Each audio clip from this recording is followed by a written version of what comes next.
நம்ம ஆட்சிக்கு வந்தா அது என்ன வந்தா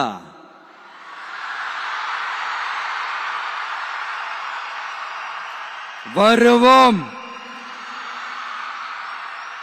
மக்கள் கண்டிப்பா நம்மள வர வைப்பாங்க. மக்களுக்கான ஆட்சியை மக்களே விரும்பி வர வைக்கத்தானே செய்வாங்க.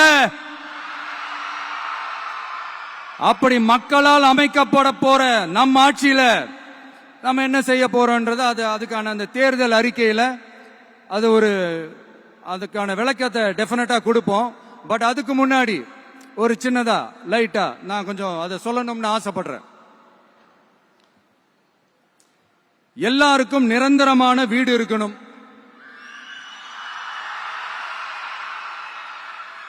ஒவ்வொரு வீட்டுக்கும் ஒரு மோட்டார் சைக்கிள் வாகனம் உறுதியா இருக்கணும்.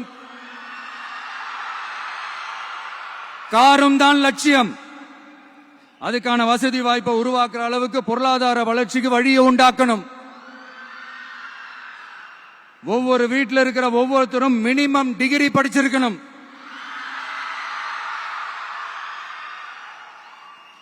ஒவ்வொரு வீட்லயும் குறைந்தபட்சம் ஒருத்தருக்கு நிரந்தர வருமானம் கிடைக்கணும். அதுக்கான வேலை வாய்ப்பை உருவாக்கணும். அதுக்கு தகுந்த மாதிரி கல்வியில பாடத்திட்டத்தில் சீர்திருத்தம் செய்யணும். கவர்மெண்ட் ஹாஸ்பிட்டல்ஸுக்கு மக்கள் எல்லாரும் பயம் இல்லாம நம்பி போற மாதிரி மாத்தணும். பருவமழை காலத்துல ஏற்படுற வெள்ளத்தால ஊரும் சரி மக்களும் சரி விவசாயமும் சரி பாதிக்கப்படாம இருக்கணும். அதுக்கு 4000 கோடி திட்டம்னு ஒரு உருட்டுனாங்களே, அந்த மாதிரி எல்லாம் எதுவும் இல்லாம உண்மையான ஒரு பாதுகாப்பு திட்டத்தை உருவாக்கணும். மீனவர்களோட, தொழிலாளர்களோட, நெசவாளர்களோட, அரசு ஊழியர்கள் மற்றும் ஆசிரியர்களோட கருத்து கேட்டு அவங்களுக்கான பாதுகாப்பு மற்றும் வளர்ச்சி திட்டங்களை உருவாக்கணும். உருவாக்குறது மட்டும் இல்ல, அதை செயல்படுத்தணும். முக்கியமா இண்டஸ்ட்ரியல் டெவலப்மெண்ட்ஸ்ல கான்சென்ட்ரேட் பண்ணணும். எல்லாத்தையும் விட ரொம்ப ரொம்ப முக்கியம், சட்டம் ஒழுங்க ரொம்ப ஸ்ட்ரிக்டா வச்சிருக்கணும். நம்மளுடைய அம்மா, அக்கா, தங்கச்சிகள், அவங்களுடைய பிள்ளைகள், குழந்தைகள் எல்லாருக்கும் பாதுகாப்பை, அதுவும் உண்மையான ஸ்ட்ராங்கான பவர்ஃபுல்லான பாதுகாப்பை உண்டாக்கணும்.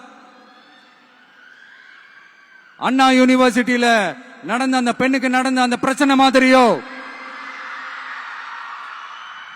இல்ல கோவையில நடந்த அந்த கல்லூரி பெண்ணுக்கு நடந்த பிரச்சனை மாதிரியோ அதெல்லாம் நடக்க விடவே கூடாது.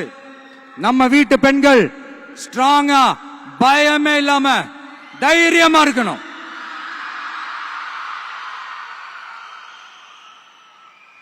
இதை எப்படி செயல்படுத்த போறோன்றது முன்னாடி சொன்ன மாதிரி நம்மளுடைய தேர்தல் அறிக்கையில அதுக்கான விளக்கத்தை ரொம்ப டீட்டெயிலா கொடுப்போம்.